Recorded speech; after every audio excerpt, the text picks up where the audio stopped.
And speaking of tanking, this guy, in the tournament I was playing yesterday, deep in the Venetian 250, about 18 players are left. Action goes, check all the way down to the river. Guy on the button spends at least a minute, checks, shows down pocket fours on ace, jack, jack, deuce, 3.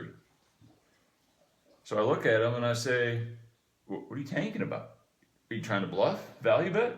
What's going through your mind? And he's just like, yeah.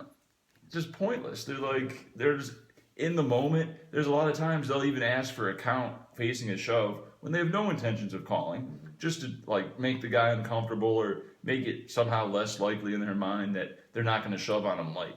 If you're making that guy wait and have the dealer count it out, and you're like, oh, it's 7 blinds? Oh, I thought it was 8 blinds. Oh, I fold. They should have to show their hand, or tournament director should be able to see their hand and make a reasonable assessment if they're ever calling in that spot. But that's so subjective as to, what people are capable of doing. Mm-hmm. Also in that tournament, on day 1, I had about 15,000 chips. Blinds are 500, 50. I got 30 blinds. I get moved to a new table. Guy on my right from I say the country. Yeah, sure. Why not? He's Indian, not Native American. We're talking Indian. Yeah. My sense of smell has greatly increased since I quit smoking cigarettes and exercised a lot more recently. And now my sense of smell is incredible. Food, body odor, it's a double-edged sword, but at the poker table, I knew exactly where the smell was coming from, my direct right. So, in one of my vlogs, I addressed this issue from another European where I bought him a stick of deodorant on break, which I didn't even have to present because he went and showered on dinner break because I mentioned something. Nice, good. Which was the right thing to do. Yeah. I've heard of stories of TDs at the Rio offering a room up to people that stunk so they could shower on break. That's crazy. Which is the right thing to do and a great move by the Rio. Shout out to all the TDs. I've told other TDs about this and they're just like, nothing we can do, bro. Or, we don't want to embarrass him. Embarrass him? He's an embarrassment to humanity for stinking it up when you're 10 other people at the poker table. That's the worst. The worst, man. So, action goes, raise, 3-bet. I'm in the big blind with king, jack of clubs. It's like 1,500, 5K. I got 15K. Do I have fold equity? You can't call. Yeah, you gotta ship it in. I'm thinking about shipping it, even though I'm just not ahead enough. It's just not a profitable play. But I just want to punt it off and gamble because this guy smells so bad. He keeps doubling up. I doubled him up. Blind versus blind when he lip called. It was pretty ridiculous. The very next hand, I tell the guy who I know, not going to say his name, but I openly say, I almost just gambled with you because I'm so tilted that the body odor coming from somewhere around me is so bad I don't even want to be here. I cannot breathe. Every other breath through my nose is just this pungent vinegar, rotten, not even armpit BO, like a bad vinegar, like a spoiled fish. Yeah, like it's just oozing out their pores. Yeah, killing you. just oozing. So nasty. So I tell him this, in the very next hand, he's in a big pot with another guy. He ends up calling all in on the river. He loses. He's out of there. There's like a moment of silence. The guy on his right looks at me. He's got his shirt up like this still and says, I'm so happy he lost. And I was like, I knew it was him. I knew it. And he's like, oh yeah, I've been here all day. So what do you think's the best move if someone specifically stinks? Yeah, definitely don't try and punt off your stack there. No, that was my go-to. And I was like, I was just tilted me so much, which is a real noob thing to do. Right, I know. I know what you're saying. I think we've all been there. You're kind of over it at this point. You're just like, whatever. Yeah. Because you would never jam that hand there, So, No, I'm like, this can't be but you get to good. that point where you're just kind of over it. So It's like a win-win. I double up, yeah. or I get to breathe fresh air. Yeah, it's crazy. I used to be the person who would vocally say stuff to people. Like one thing I would do if someone like their breath is kicking, like they had a shit sandwich for breakfast, would kill me, and then that was brutal. And then the guys with the bad BO or the combination of both, which I had about a month ago in a tournament. This guy, and then you feel like you're worried because you're sitting right next to him. So then you got the cute cocktail waitress come over, get your drinks, you give her a drink, you're like, pray to God she doesn't think that's coming from you, So you're kind of like in a bind here, and you're dying, and your eyes are watering, and you can't breathe fresh air. It's the worst. And I used to say stuff to people, and I would get, they would get offended, and it would always turn into a big argument. So now what I do is I'll go tell the floor to let them handle it. I think that's the best thing to do. Yeah. Tell the floor and hope that they handle it in the right manner. You don't have to be the guy at the table to say it. And now this guy might get all offended, and then now you start a big argument, and that could turn out to be a lot worse for you. Because I've learned in a hard way to. If I've had issues at the table with anybody, that's first thing I do is I get the floor. That's the best way to do it. Yeah. You don't want to get penalized, disqualified. You don't want anything to happen. But then you're a tattletale. That's fine.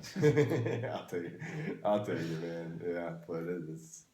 I think that's the best thing to do. What do you think? Do you think it's better to say something? I mean, I used to when I go on breaks, and say I had a guy at my table. I don't do this anymore, but I used to be really quick to say something. And we go on breaks, we go in the restroom, do our thing in the restroom, and I walk out, I wash my hands every time. I walk out, and this guy who's at my same table touching my same chips walks out without washing his hands. I would say, hey man, excuse me. He'd say, yeah, so you forgot something. He's like, what, I forget? I'm like, you forgot to wash your hands. You're gonna you're gonna be touching the same chips at the table that I'm playing, and they get all upset about that when you call them out on that. But I personally think that's disgusting, and you can't get a floor for that because you're in a bathroom, so I have to say something. Yeah. So I had it happen at LVAC at the gym one day. This guy, working out, and he was in my station, and I catch him walk out of the bathroom. I washed his hands. I call him out. I almost got in a fight with him in the locker room because he got so offended by it. Yeah. And I'm like, I'm just, this is his. You're infringing on their freedoms. Yeah, that's crazy, man. That should be against the law. Yeah. Commenting on someone else's hygiene, they always take it personally for some reason. Yeah. How do you handle that? I try to think about how, I run a little simulation in my mind. If I stunk and I didn't know it, and someone said, hey bro, you stink, what could I do about this? Could I buy deodorant on break? Could I go take a shower? Borrow some cologne from someone? Ask the TD if they got a little baby powder or something? Could the TD disqualify me from the tournament if I stink too bad? I think it's all about how you say things. Yeah. If you say it in a respectable manner and just real discreetly. I played with quite a few Euros at the World Series where I'd say, man, you smell that BO? And it's clearly them. And they're like, no, I don't smell nothing. I'm like, man, I smell BO, clearly armpits. When they're putting chips in a pot, it's every time they raise, and there's raising nonstop. I'm like, oh, fuck it. I'm blocking it. Yeah. And I asked in the same Euro, I said, did you wear deodorant this morning? He goes, no. I go, oh. Yeah, put two and two together. In America, we tip and we wear deodorant. It might not be like that in Europe. Shout out to all Euros out there. Come to my private 4th of July tournament. No Europeans allowed. No scarves allowed. No handbags. Nice. No, it doesn't exist. It's funny. Yeah, we can run a scenario. Act like I'm at the table. Yeah. Let's say I'm at the table and I got BO and I don't know it. And you say to me, hey, bro, you got BO. I'll run a scenario like how I would handle it. All right. Let's see. We're playing. Here. I'm all in. Whew. Where'd that smell come from? What? Is that you? Oh, what? Did you think it was me? Could be. Check that. Oh, man, this is bad. So this is how I handle it. All right. So, What we got there? Backpack. Going for your gun? Because I'm a true poker player. I carry a backpack everywhere. Is that a man bag? No, this one's a real backpack. Oh. Yeah, we carry the man for. Okay, so yeah, I go through all my stuff. Oh, look, I got pepperonis for the doggies I see in the world. I gotta take care of them. But boom, look, deodorant. Every poker player carries a backpack, so they should have deodorant. So they Boom. just, boom. It's that Prepared. easy. Who would have thought when it's 110 degrees out Look at that. in the summer? Problem solved. I appreciate you looking out for me. I didn't know that I was. No offense, just want to let Oh, you no problem. Thank you. I Thank you. appreciate that. I think that's best. I just drank a bunch of coffee and no other beverages. Does my breath smell okay? So it's a little bit kicking. Oh, I can get a mint or maybe a green tea. I might have gum in here too as well. Some gum? Yeah, I got lots of stuff. Appreciate it, you know. Yeah. We're here to make everybody smell better. Yeah, I come prepared, man. I got so much stuff in my backpack. Yeah, I mean it's a journey. Yeah. You bring like protein bars and snacks too? I do bring some snacks sometimes, not necessarily protein bars, because I don't find protein bars that I actually like. I think a lot of them are pretty terrible, to be honest. So I don't do it, but I will bring snacks, or on break I'll buy a bag of beef jerky. Is a good thing, even though it's high in sodium and all that. Yeah. But yeah, I like to keep a lot of. That's why I have a backpack, because I have so much in there to get me through my long days of play. Some people make fun of the guys wearing the backpacks all the time, but I have to have it. I have so much stuff in there, and it all comes in handy, Clyde smelled the pepperoni. He busted. Yeah. Clyde, come here. Yeah, I don't play around. Is it okay to give him one, or? No, he's gonna show him to the audience. Hey, Clyde. It's What's up, Clyde. buddy? Hey, Clyde. Clyde the Cool, boxer. I got pepperonis for them later. See, he's all alerted because I pulled him out of the bag. Oh yeah. That's the other thing. He That'd be knows the good. pepperoni. You love the doggies? I don't have a dog, but I love dogs so much. I keep pepperonis in my backpack, so when I come across dogs, I give them my pepperonis. See, he cares. He's prepared. He gets cornered by a bunch of dogs in an alley. Yeah. You bust out the pepperoni, run the other way. They're your buddy. They want to eat the pepperoni, Yeah, not your calves. exactly. Dogs are awesome. Dogs are. Oh, what do we got Here's here? Duke now. Another boxer named Duke. Duke.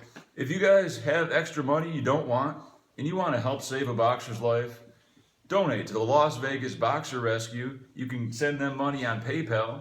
Las Vegas Boxer Rescue 111@gmail.com. No amount is too small. They currently have 3 puppies in need of urgent medical care. You can find their page on Facebook, Las Vegas Boxer Rescue. They are the reason that I started the poker vlog. Jeff Boski on YouTube, raising money for the pups. Buy a bag and tag or "And We Are Out" t-shirt. 100% of all proceeds goes to the Las Vegas Boxer Rescue. Make a difference. Don't waste it on non-charitable organizations that take 90% of your money for administrative fees. Help save a dog's life. Dogs aren't shady. Humans are. Shout out to Duke. Shannon Elizabeth said Duke is cute. That's the ultimate compliment right there. Did she say I was cute? No, she didn't say I was cute either. Damn it. Duke, I need to get some tips from you, buddy. She said Duke was cute. Big shout out to Duke. Duke's a star. Yeah. He's the star of the show. Oh. Following Clyde down there. And- What's up, buddy? Hey, buddy. And just going back to the clock thing a little bit, it seems far more acceptable to call the clock in a tournament than a cash game because their blinds don't go up. Yeah, I agree with that. Everyone's there to have a good time, but there's no urgency, And it's a cash decision, tournament decision. People are stealing your equity. If you're supposed to make 5 big blinds per 100, I guess that's applicable in cash too, because time is money. Yeah. But you can actually get just blinded out because the blinds went up too quick because Euro with the scarf over his face is tanking 2 minutes pre-flop every time. Unacceptable. Don't be afraid. Call them out. It's gonna release endorphins. The tension. You'll get negative vibes, which you can turn into positive vibes. Don't get mad at them when they start berating you for calling the clock. Just smile and tell them they're being selfish. Yeah. And they might get tilted good. Someone has to put them in their right place. How do you feel about people that are tanking and they say, "Sorry guys," because they know they're tanking a long time? I mean, I'm guilty of that, I guess, when I do tanks. I'll be like, and that comes, like you said, now they know they're guilty. So, like, when I do tank that long, I'm obviously acknowledging that I'm in the tank too long and wasting people's time. So, as far as how I feel about it, I don't know. I mean, It's weird because it's like they're saying, yeah, but they're not. But then it just, but they're still doing it. and it just detracts from their thought process. They're deep in the tank. They're going through all the simulations, and then they're like, "Oh, by the way, guys, sorry for taking so long." Yeah, now they got to start over. Yeah, where was I? Yeah, exactly. Yeah, it can make things worse because now they lose. As far as how I feel about it, I guess I feel the same both ways. I just feel like it's still a waste of time. Yeah. I try not to do that in hand very often, but I have done it when I knew I was taking too long. But usually I'll wait till the hand's over and apologize and stuff because I'm trying to think of the hand through anyways. I don't want to sidetrack myself. As long as you're not wasting time unnecessarily. Because I waste more time to have to apologize. Yeah. I really haven't done that long in a while, but yeah, I do that in tournaments and I'm like, sorry guys, I know I'm taking too long. The other thing is the frequency of me calling a clock depends on what type of person it is. If it's an 80-year-old man that's just, shaking over the tough decision, I'm a lot less likely to call the clock on him. Right. Or if it's someone that's clearly frustrated and they're in a real tough spot, you can just tell they're not wasting time. It's for their tournament life. It's for their whole stack in the cash game. The money means a lot to them. But if it's just some jerk that's berating dealers, throwing cards at the dealers, stinking it up, they deserve it. That early clock call, worst thing that can happen is before it comes over and the dealer says, no, they haven't had enough time. And usually the dealer won't do that because they're non-confrontational too. Yeah. It's funny, a dealer at my table at an untracked casino recently said, after the stinking incident, said, I wish I could call the TD on the stinkers. That would be nice. And I was like, allow that. Yeah. They should definitely It's like they're depriving dealers of their rights, Respect your dealers. They go through a lot. They got to deal with a lot of berating over, getting dealt coolers of unrational humans. Well, thank you, dealer, for that river. Thanks, dealer. Why'd you put that out there stuff, man? Or I've seen people, the goofiest thing. 20-year pros, dealer sits down and he's like, oh, not going to win a hand for a half an hour. Yeah, that's real professional. What? Yeah. You really think this dealer's just going to curse you? Or they'll bring up shit from weeks ago when a dealer knocked him out of a tournament, ace, king versus queens. Yeah. Come on, bro. Be rational. Yeah. Be logical. Don't be emotional. Yeah. It's an emotional game. We're playing for a lot of money. You want to win, but when you lose, it's inevitable. Pretty much. Exactly. In tournaments. The dealer's not making your decisions for you. They're putting the cards out there. Yeah. You're the one making all the decisions in the hand. The cards are falling the way they're going to fall no matter what happens. They're not spiking you. Yeah, so it's all about you. Like one of my very favorite dealers is at Bellagio, and he's a friend of mine too, Joe. He's fast, man. He keeps the game going. He's great. He's right on point with everything. And it's the funniest thing because he's a good friend of mine and he's my favorite dealer. But every time he deals to me, it's so weird that I get busted up, but I never blame it on him. It's just a weird thing that happens. He just happens to be in the box when my run back comes. That's all. We make jokes about him and I, but I would never blame it on him or another dealer. That's such a rookie move. Like when I first started playing, I was a retard like that. When I first started playing like 12 years ago or 11 years ago. Yeah. But yeah, now it's like, I see people do this. Guy did the other day. This river, this person, I think boated the river versus his nut flush or something, right? And he's an older guy. I mean, this guy's been on Earth for like 70 years, and he's still he's obviously grown to be a complete asshole. This guy was really bad at the table too, and the hands are so the kid ships the river when the board pairs, and the guy tank and calls, and it's not even for what I would consider a lot of money. It was like maybe $150, right? And the guy turns over the boat. Now this old guy is berating the dealer, and he wouldn't stop. He's like, Yeah, great river. Yeah, thank you, dealer, for putting that river out there. And like even now, he throws the cards at the dealer. The next hand he gets dealt, he looks and he throws them, and it's just like such a joke. Like the dealer didn't have you make that decision to call that river. The kid obviously jams river, so it's your decision now whether you think he's got a boat or your hand's good. And if you make that poor decision or the wrong decision, it might not be poor, but the wrong decision, and misread, or you have to call. It's not the dealer's fault. It's just crazy, you know. I see people day in, day out throwing cards at dealers. Like, it's so annoying, and berating them and blaming them for everything in life and stuff. It's just such a joke. I feel bad for that. You got to man up and blame yourself. You can't put blame on someone else for your mistake. Yeah, when I had my like real bad downswings in poker years ago, and you know, I went broke multiple times, and people were like, "Why don't you just become a poker dealer? You can make good money being a poker dealer, you know, with poker, blah blah." Like, you couldn't catch me dead in that box. There is no way I would be in that box. It's a tough job. Yeah, I'm not gonna let people sit there and berate me and throw cards at me and blame me for everything. And I just could not do it, you know. They have to go by strict rules. They can't even drink water at the table. No, I always thought that was weird. Like, because they got to have their hands on the deck, keeping the action going. Yeah. A lot of them, I've seen dealers just coughing, and someone will offer them water, and they're like, no, I can't. Yeah. And unless there's really dying, then they'll just like quickly sip it. And there's like, just need more leniency, more respect from. You get a lot of guys come in. They're the same people that treat servers bad, and people. I mean, it's just a joke. People come in, they feel entitled, like everything needs to be their way, and if it doesn't go their way, they blame it on the person in front of them. You know, it's sad. It's real sad. Yeah. I think I should treat everybody with respect. I mean, that's a big thing for me. I don't care. I mean, if it's the person, even in a poker room or outside in life in general, I think people should treat people with more respect. There's like a guy at Aria. His job is that he does the garbage, changes the trash can garbage, and cleans the ashtrays out, and keeps the floor clean.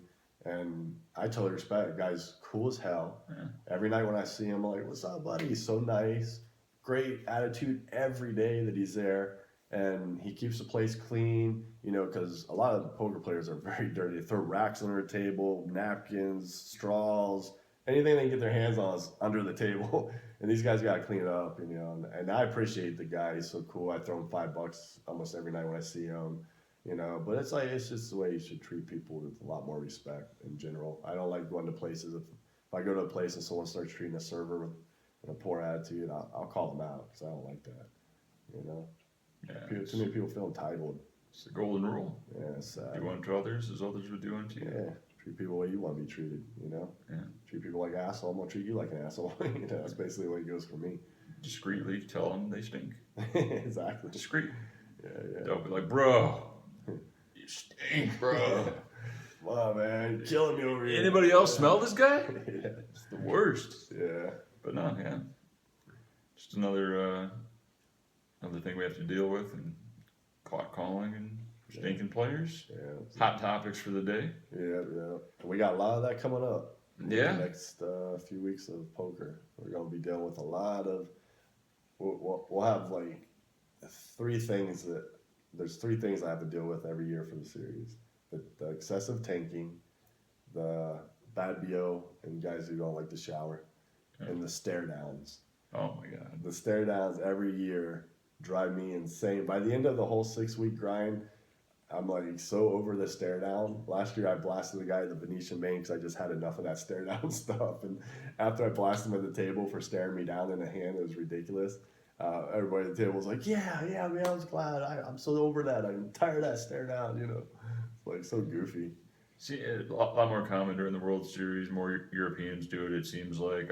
Last few months of Venetian win events, I don't recall any stare downs. It's good. Yeah, but if they think it can tilt you and get you off your game, it seems worth it for them. Yeah. And it's just like such a personal thing. It's like, you wouldn't stare at me like that if you're on the street right now. Right, exactly. He's so goofy. They're like invading your personal space with just how they're looking at you. They're disrespecting you. There. Yeah, like I don't let it tilt me.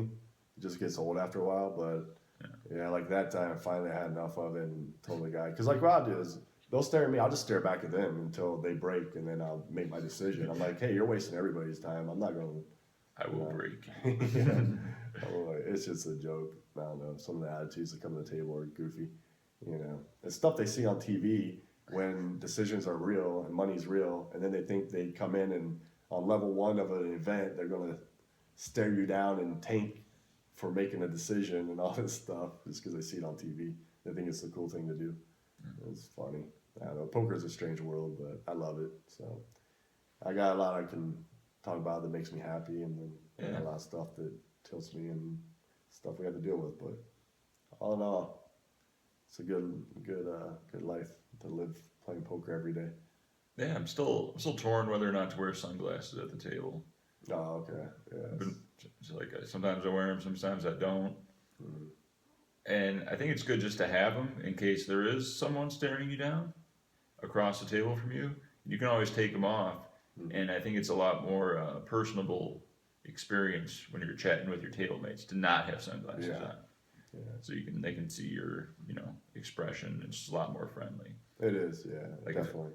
If someone ever comes up to me when I'm playing, like I'll take them off and talk to them like a man. But if I'm in a hand, I don't want you knowing where I'm looking, and just giving away anything could be advantageous. Where if I got my blackout shades on, you can't see what I'm looking at. How my eyes are just on one spot, or I'm looking around, or I'm looking at your chips, or I'm looking at your hands. Mm-hmm. I think hand tells are really important, just the way people place their hands and the way they play with their chips. With the history of how they've played, you can kind of gauge how strong or weak they are. Yeah, for sure. I've never been a sunglasses guy myself. Like I said in our interview, the first one we did, when I was talking about the hat, the glasses, the headphones, and being buried in your phone. Yeah. Like even when I was talking about that, you're going to catch me sometimes. My headphones on, listen to music sometimes. You're going to catch me with my hat on sometimes, of course.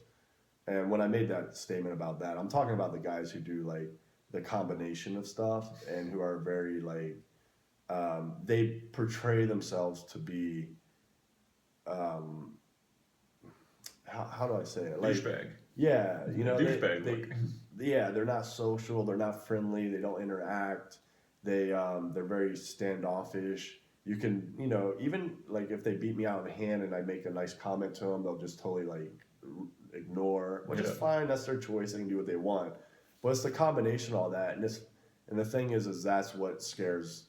That's not really scares off the recreational, but that's what makes the game bad when they have the combination of they got their hoodie up with the sunglasses on, ear pods in, and then they just sit there and they stare at you like this the whole time, And there's no interaction. There's nothing nice about it. And the recreationals don't want to play against guys like that, So it's like, but if you're like, okay, you have a hat on, whatever, you can do what you want, really. I mean, it's up to you. I don't care what anybody really does. When we talked about there, it's just about what hurts the game and helps the game, So it's like whatever anybody wants to do is whatever. But yeah, I mean, like if you're comfortable with glasses on, it's cool. And like you said, you take them off when you talk to somebody because it's a respect thing, A hat or listen to some music. I understand playing long tournaments, you're going to want to listen to music. You're going to look at videos on your phone sometimes. Yeah. But that statement was all about the ones who do the combination. Plus, they like portray themselves to be very douchey and out to like get you. Recreationals don't want to play them people. It hurts the game. Yeah, just a serious table just isn't really a profitable table. No. Yeah. People are joking around, gambling. It's much better. But I mean, we've gone over this in the first one. But it's good to have sunglasses in case it is a serious table. You're deep in a tournament. Yeah. You're in a big hand. It's just a good option to have, and you can always take them off and be more sociable, which I do a lot. Even when I have them on, I'm always, sending needles across the table, just trying to get people to, break out of their shell and just have a good time. Yeah. Even if it's like a backhanded compliment, I guess you could say. Yeah. I like offering people $5 to show a bluff. Oh, yeah, it's fun. And you get a lot of reactions. They'll be like, $10, I'll show a bluff. Or I can't show. I'm not bluffing, I can't show. Mm-hmm. And you get some info, and you just get a little repertoire. Rapport? That's like a relationship with someone, I think. Yeah. And just, they'll not only like say hi to you at the next tournament, compared to just never saying anything. You're just a person in a seat that they played against. Now you're the guy that said, show the bluff. Yeah. And I couldn't show a bluff. Of course, people don't bluff too much. Yeah. It's nice socialize. I socialize a lot more now. I was in a game last night with a guy, right? So there's this guy at my table. He's sitting short stack for like 2 hours with 100 to 200 stacked in front of him in a 2-5 game. So I'm like, okay, it's kind of goofy, but whatever. People do it, whatever makes them comfortable is fine with me. Yeah. And he got seat changed. He's seat changing right next to me. And he jumped in a conversation I was having. Super nice guy, man. And we just started talking, and he asked a lot of questions about me, I asked about him, and he's in the tech world. And he was asking me like what stakes I plan on playing over the summer. And I said, well, I'm really hoping to play 5, 10, 10, 20 mainly throughout the summer. That's my goal. He's like, oh, why aren't you playing like the 100, 200, blah, blah. I'm like, come on, man. That's high, man. That's personal, yeah. And then he's like, I play 25, 50 all the time. He's like, I play the 100, 200, all this. I'm like, what? I'm like thinking, is this real? I mean, he's short stacking 2-5. Yeah, he does play the 1-3 to Aria too, which is goofy. So then he starts talking about the players. He's like, he's only been playing a little over a year too. And then he starts showing me stacks when he's in Bobby's room. He was really in Bobby's room playing 100, 200 and bigger. And I was like, oh, so he's like, yeah, man, I'll play 100, 200. I'll play 500, 1K if I want. I don't care. He's like, and then I'm over here playing the 1-3 and the 2-5. He's like, I've been playing a little over a year. I love poker, so whatever. He's like, it's just my hobby. So if I play, I play. And I was like, so like, it ended up stretching our conversation way longer because I was intrigued by that. And I respect that he's going to sit in a 1-3 in a 2-5 game and still enjoy himself, and then go play a 100, 200, or even bigger, and still enjoy himself just the same. He's like, it's all the same game to me. He doesn't care.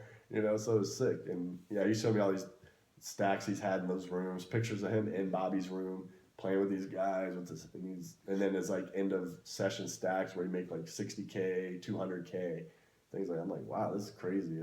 It's just cool, just the different people you meet. Sometimes you run into some bad ones, but most of the time you run into really good people. They're interesting, really good stories, and yeah. There's the upside. It's like a free roll. Just by starting a conversation, you can gain a lot from them, either their knowledge or you might be invited to their home game. Yeah. And then you meet more cool people that might be able to help you, get a website going, start a business. Yeah. You might get a job doing some Wall Street trading for them. Who knows where the future path will bring. It's all about networking, man. Yeah. That's how you grow in life. Opportunities. I know with my YouTube channel, I've been in contact with a lot of people that have given me a lot of opportunities, like PokerTube, and just a lot of companies that want to do advertising, affiliate programs, revenue sharing, stuff like that I never even thought of, just as residual income that would be nice to have. And it's interesting, dealing with new people and different personalities. Yeah, it is. It's definitely a cool thing. It's better just to just go for it. Which reminds me, what's the best way to ask out a massage girl? Best way to ask out a massage girl? Yeah. Do you have to get a massage first? Do you have to build that relationship? Yeah. Or you just see them hanging out with their pillow and you're like, hey, what are you doing Friday night? You working? Yeah, I'm probably the worst person to ask because I have zero game or anything. If you call it a game, I don't even know. But I am the worst at approaching women, girls, and talking to them or asking them out. I'm the master at getting in the friend zone. So if you ever want to get in friend zone, I'm the master of that. As far as it's a fun zone. I am terrible at it. I've never been good at it because I've never really. This is the first time in my life, the past 10 months, that I've been single in my adult life. So I'm so new to it. But true. We won't worry about that. I'll go to your question. I guess if I was to approach somebody, I guess you'd want to build a little reputation first, because if you have her come massage you for a half hour, an hour, you can talk, and then you can see if there's any connection, if she's really interested in what you have to say. It's expensive. Yeah, $2 a minute. Yeah, but it's worth it. Yeah, $2 a minute. Go 30 minutes, $60. It's like taking them out to dinner. Now you just go with the 10 minute. Go with the minimal trial. Yeah. See if there's sparks and get her to rub on you for 10 minutes. There you go. Yeah. It's I would probably suggest that, you know, Yeah. that way when you talk, you can get to know, you could see if she's interested in what you have to say, if there's any type of connection, if she's attentive to you. If, you know, I think that would probably be the best in. And then maybe get about 20 more massages from her, then maybe ask her out. No, I'm just kidding. No, it'll cost too much. I know this good massage place in Chinatown. Yeah, for a lot cheaper. Yeah. No, I would do that probably. That would be like my play, I guess, if I was to think about it. But I'm sure people could probably give you a lot better advice than me. No, I was just thinking about it because at the Venetian, there's this, I could say whatever, right? Yeah. Shout out to the smoking hot blonde at the Venetian massage girl. I think there's only one smoking hot blonde there. What is the one I'm thinking of? She's got just the right body type, right smile, could be Swedish. It's probably, she got the bluish eyes. I think so. Yeah, I think I know what you're talking about. Yeah. And just Very pretty. the right curves, the right way she carries herself. Yeah, I've seen her interact with people next to me. She seems very sweet. If it's the one, I'm pretty sure it's got to be the same one. Yeah. Yeah, she seems sweet and nice. That's cool. Yeah, man. So if anybody can get her in touch with me, Jeff Boski on Instagram, ICURA Rook on Twitter. Yeah, there you go. Maybe the other thing I worry about is if there was a positive interaction, I don't even think they're allowed to date guys in like the poker room. Just like waitresses probably can't give out their number. Because that's a conflict. I know guys that dated massage girls. A few of them. I know like. Just got to go down in the DMs. I know like 4 guys that dated massage girls. I know a couple that date right now cocktail girls. So I need to get in that circle. Yeah, I guess the thing would be is you just have to kind of. I guess when you're in a relationship with one of them, you just have to be on the down low when you're in the establishment. Yeah. You can't act like you're in a relationship. Other than that, I mean, yeah, I think it's fine. Just breaking that ice. That's a tough part. Yeah, that'd be. I think that's probably the best way to break the ice because it's good massage room. Small talk. Yeah, it's tough though. They're behind you, so you're just like. Oh yeah, that's true. They are, huh? How could you do it? Just have them massage your chest. No, Already AC Slater. Yeah, what if you massage?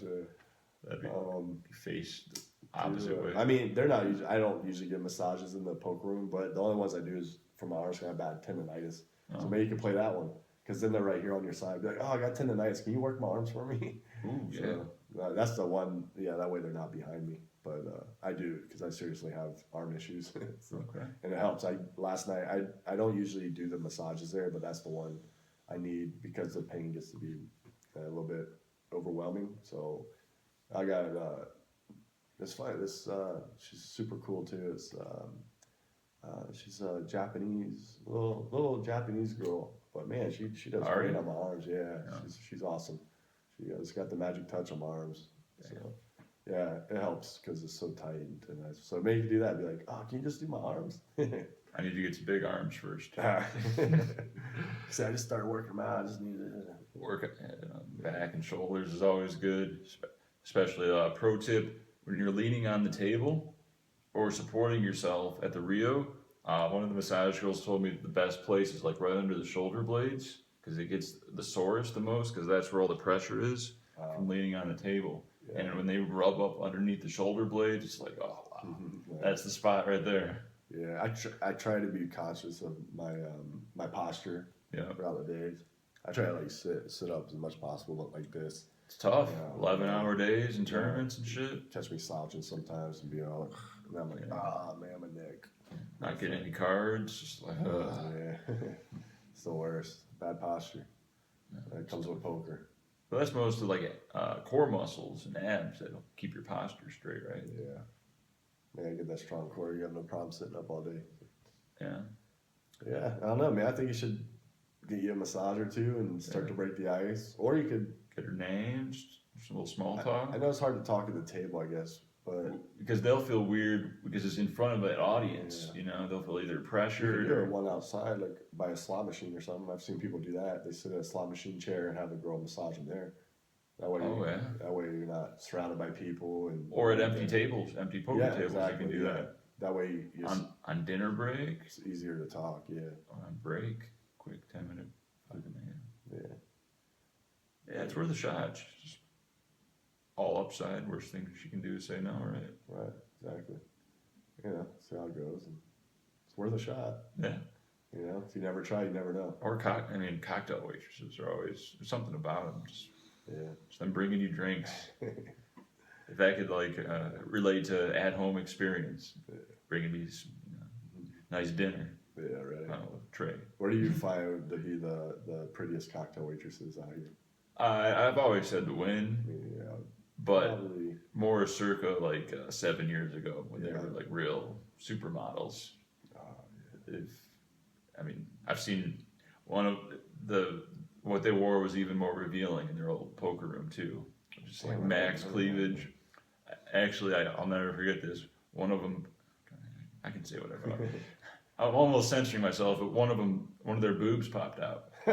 She didn't even notice it. So I guess because with implants, there's less sensitivity. So she didn't even feel the air. And it was just, I looked up and I'm like, what? I looked up again. And I didn't know what to say. It was 10 feet away from me. Your boobs out. Will they get offended by that? Is that I guess you'll be looking out for it. Yeah, she'd be like, oops. Like cocktails.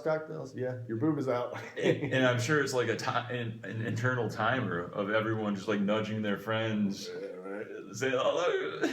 Nobody's gonna tell her. Yeah, no one wants to tell her. Oh, you get your ass kicked. You know what, dude? You get jumped outside the poker. Party pooper.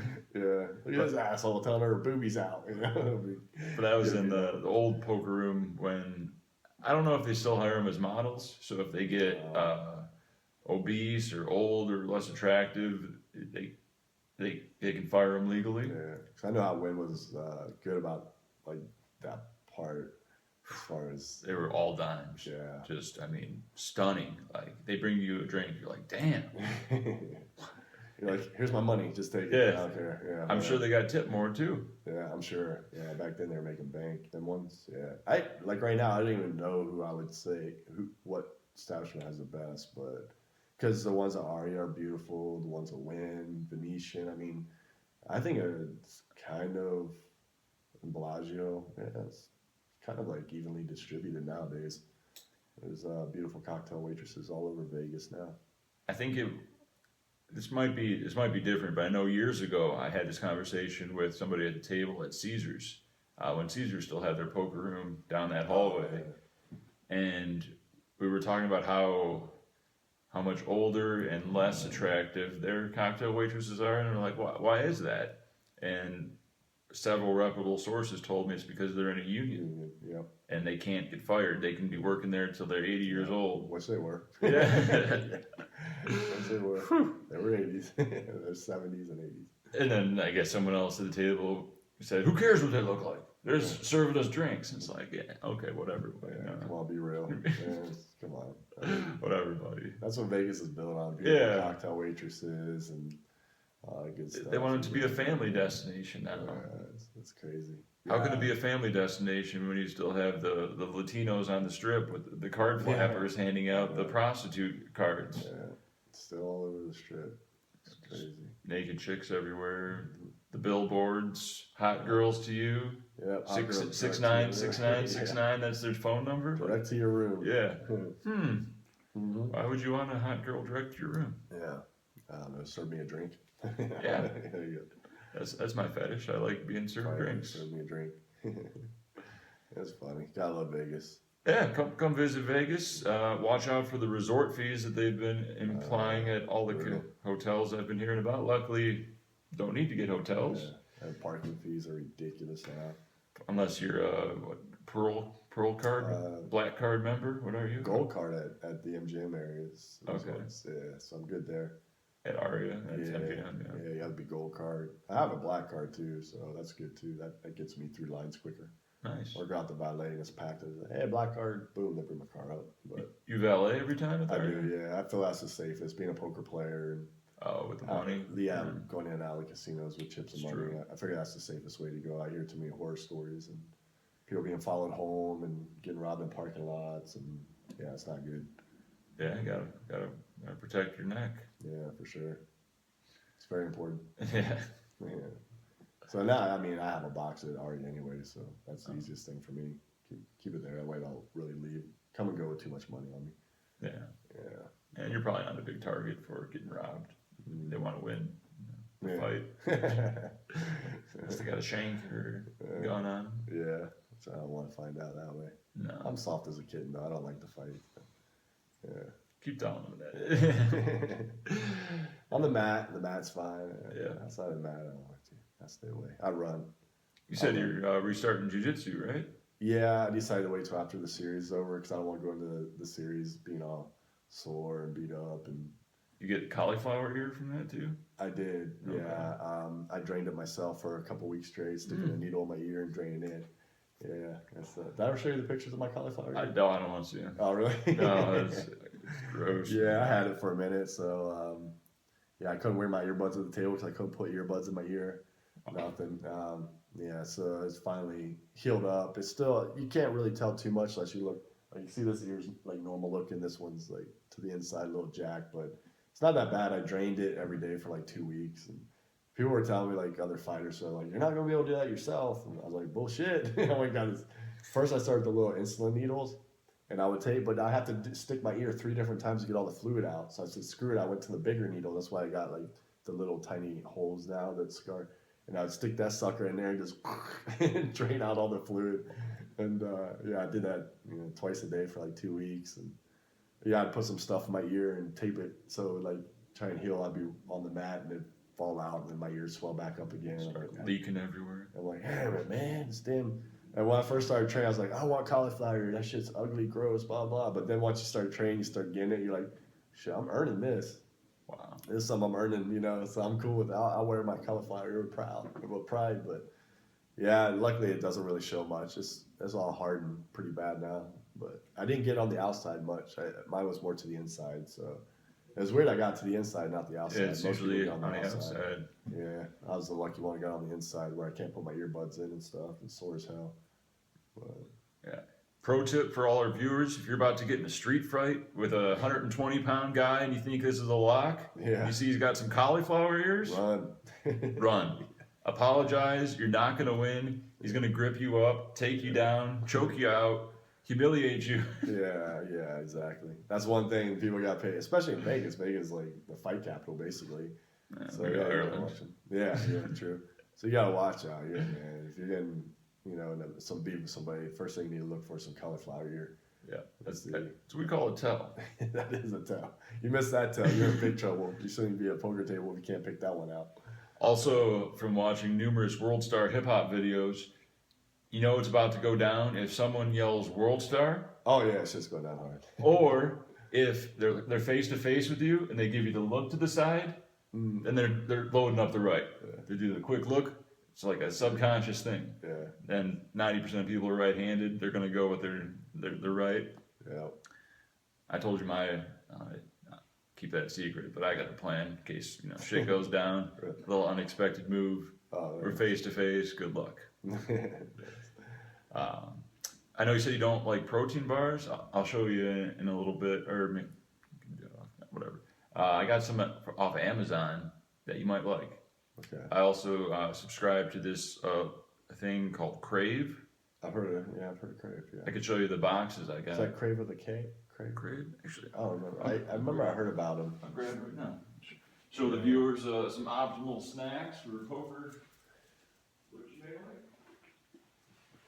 They make like healthy snack boxes, right, or something like that. Yeah, there's Graze. That's it. What is it called? Graze? Oh no, this is. I thought it was something like Crave. Graze, huh? Sweet. Yeah, and there's like 100 different types. Wow. And you go to their website and you choose like the variety pack, so they just keep sending you new stuff. And then you can specialize it. And it's a weekly membership. These are all healthy snacks, huh? Somewhat. I mean, they seem pretty salty and fatty, but they're supposed to be healthy too. So I don't know. Here we go. We got the RX bar. Not getting paid for this, but haven't even tried them yet. But what do you think? Looks 3 egg whites, 6 almonds, Looks 4 pretty- cashews. Looks pretty- legit. pretty natural. Yeah, it's soft too. It doesn't feel all hard. And doesn't sound right. ingredients, not 50 ingredients, just what's in there. Yeah. I read the reviews and they said people, oh no, Clyde, that's not a treat for you. Shout out to Clyde. That says, where's my RX bar at? People said some were turned off. I guess when you open this, it's not like a uniform thing because they just like crunch it all together. Really? It's not like pretty looking, but Oh, it's all the ingredients without any of the fillers. Yeah, that's what counts, And man. you can take one of these home. Oh, thank you. Try one. Let me know what you think. This is my client. I can't share. I'll share a lot with you, buddy, but not that. I gotta have that. Yeah, I'll try it, man. Smells that pepperoni. I've tried a lot of protein bars, but yeah, it's just hard because a lot of them are. I mean, a lot of the supplements and protein bars and all that stuff in the fitness world, or a lot of them are BS, anyways. Yeah. To be honest, it just really is. Multivitamins. And Yeah, so I just stick with my usual food and do what I can. Not. I like to clip bars sometimes, and I do that just because I might be really hungry and just need something on my stomach at the moment. yeah, I just got the peanut butter ones. No, that's the ones I eat. The peanut butter. Is it the same ones? Yeah, those are good. But these are all great because these are good snacks throughout the series on the long grind, like between breaks, to have something to just kind of hold you over while you're waiting for like All American Dave's to deliver. I got to get them. I was trying to decide on the meal plan because I only have 10 events on my schedule this year, so I don't know if it's worth it for me to do a meal plan or just buy as I go. It is because you can sell the meals to other people. I don't think he wants you to, but if you want to be nice to your table mates, someone will always ask, "Hey, what's that? How'd you get that? How do I get one?" And you're like, "Well, you got to give them $300, and you got to, hit them up on Twitter to find the menu." Or you can say, "Oh, just give me $25. I'll order you the same thing. I'll be here in 10 minutes." And that worked then. And it's better to buy more because you get a better discount. Yeah. Or you can order for, I don't think he wants you to do this, I don't know. But you can just say, the salmon with rice and broccoli to table 22, seat 4. And that's just where your buddy's at. Yeah. And he'll say, I'll have your name on the bag, but I'm Jeff. Yeah. That's what I was on my friend, Christina, Whitley, she was doing it for me last year. She could order it and then they bring it to me, which is pretty sweet. Yeah. There's another change actually at the Rio this year too, at the World Series, the back parking area. I was told by the valet guy at the front when I was there last time, they're taking away the back valet this year. He said there's no longer going to be valet out back, which is great. I always valet. So now it's going to be a nightmare of a parking job and have to park way in the back. It's a walk. It's a hot walk. It's a very hot walk. That's like one of the worst walk of shames. That one and the PS one that we talked about before. But he told me they're not going to do valet this year. You can valet up front, but that's a far walk too. Well, I wonder if it was because of all the shadiness. About the valet was closed, and then you just pull up, and they're like, "Oh, are you a diamond member? No, you got $10. Right. Oh, valet's open. Yeah. How does that work? Yeah, it could have been. There's like half the lots open. Yeah. Full. Yeah. People are like, what? Exactly. I get you about that. That's just how the world works, I guess. Yeah, that was cool with the valet guys there. They always treat me real well. Yeah, I looked out for them too. They work hard. They're out there in the 110-degree heat, running. Cards, man. They're not slowly walking to get your car. They care. Yeah, they do. They care about those tips. They run. I come back, my car pulls up, nice and sweaty. Yeah. No, I'm just kidding. They're good about that. They would never do that. They're all great. It sucks if they are taking that away though. I really relied on that. And then they had the other thing there too, where you could pay through the series. I forgot how much it was. I want to say $500. And they had a little lot right off to the side you could park in. For all the ballers with you can park your RV there too for breaks. That's the real Phil Ivey Negreanu move. Yeah, it's funny how that works, but could be worth it if you're spending a lot of time there. I know guys that have all chipped in and got one. Oh, yeah, and I've been there during like dinner break. It's like, wow, this is very nice. Much better than just hanging out at the sports deli or the buffet poker kitchen. Apparently they changed the poker kitchen this year too. Oh, did they? I don't know. Like there's no tables in there, so there's no poker in there. Oh wow. And they changed the Thunderdome's now going to be in Brasilia instead of the Amazon for the final tables. There are a lot of changes. Yeah, hopefully they're for the best. The Amazon's the one up front, right? That's the closest one to the front. Far, like if you're walking from the green carpet where you park, right? Mm-hmm.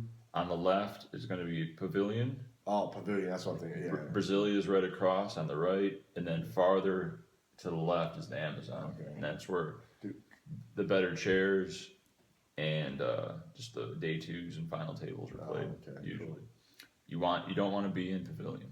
Pavilion is the worst. That's the one with freezing the cold, worst chairs, the suck. biggest with the satellite area, cash games, daily deep stacks. Yeah, I don't like Pavilion at all. And I grind those single tables in there too during the series, and it's so cold. The chairs are terrible. Those are good value out here with the very low rake. Yeah, those are good. Just gotta watch out for collusion. Yeah. Other than that, players should be pretty bad, just trying to saddy their way into an event that it's out of their bankroll to play, and not too many sit and go grinders. I know Frank just played nothing but those for quite a few years, and a few events that he coolered me in.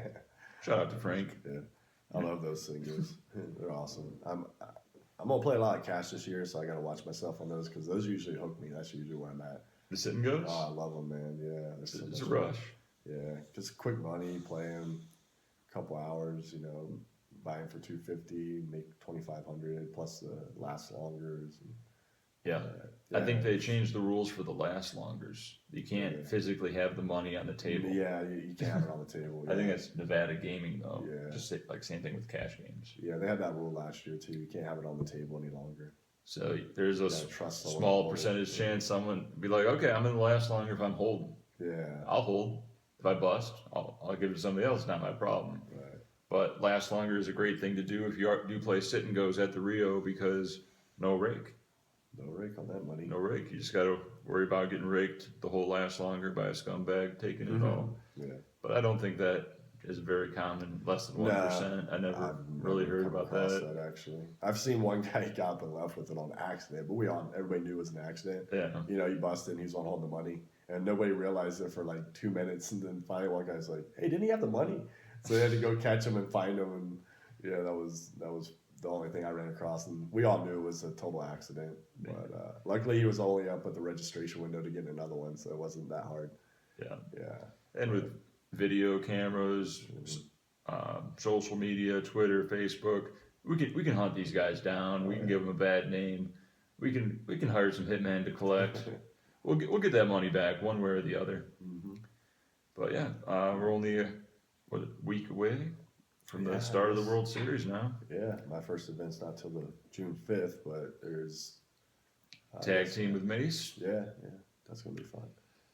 I don't know if I am playing there. There was what was coming up? Maybe a Venetian. I might fire a Venetian just getting some reps this coming weekend. I think Saturday. Is there a 600 this Saturday or is it next Saturday? What's today? Thursday? No, Might be next today's Friday. No, there's day 2 of there's a second flight of the Venetian 400 tomorrow. 100K super stack. Might want to fire that one. I'll probably be there. And the 28th, I believe, is day 1A of the 1100 250K. Okay. I'm giving away 10% of my winnings to one lucky retweeter that has the bag and tag T-shirt. That's what I showed you that picture with Mason. So cool. He had the dog, and so he's got 2 entries. Awesome. Get your shirt today, jeffboski.com. You can pick it up. 7 days shipping, so order now. Do not delay. Tweet that picture to ICURA Rook, and you'll be in the drawing. There's only been 3 entries so far for 10% equity. Yeah. That's like a $33 value. Yeah, that's pretty sweet. Minimum. Can't beat that. Hi. Duke knows value. Boxers love walks. They love going to the park. They like treats. Yeah. Pepperoni. Hi. And attention. Yeah. Duke. Hey, what up, He sees himself on camera. Oh, a little jealous. I think that about wraps it up for this week's podcast. Is there anything else you want to touch on? No, I think that's good. Just getting ready for the series to kick off, getting excited. I've said many times I've been rebuilding my cash game, getting ready, and now I'm working on a whole new tournament strategy that I'm looking forward to implementing this summer. Oh, yeah. See how that works out for me. Yeah, it's definitely different than what I'm used to. So. Yeah, and looking forward to not being a long wait for the November 9. Going to be watching that Poker Central live stream coverage, hopefully on Twitch. Don't have all the details. You can decipher the official announcement on PokerTube.com for the November 9 article that was released 2 days ago, I believe. Yeah. It's kind of confusing how they presented it from ESPN's viewpoint, but 4-hour live segments, 3 of them individually. And yeah, it should be good for viewers and players. No coaching, just player momentum. Hopefully one of us, make a final table, and we can talk about that. Hopefully we can still do a weekly podcast, but we're going to be very busy. Yeah. And we're going to try to make it happen one way or the other. Might be on location at the Rio on dinner break. Who knows? Different, right? At a cash game. No, you can't do it at a cash game. Yeah, right. But yeah, it's great having you on again. Thanks for stopping by. Thank you, man. Thank you. Hopefully see you next week if we're not too busy. And shout out to PokerTube for making this happen. Thank you, PokerTube. Feel free to comment below on the YouTube section what you think of Mike and I's weekly podcast. Hopefully we'll keep doing this in the future. Let us know what you want to see, what you don't want to see, and what we can do to improve. It's Jeff Boski on behalf of Michael Haag. Thanks again. Good luck, gamble hard, and be nice to recreationals. Always.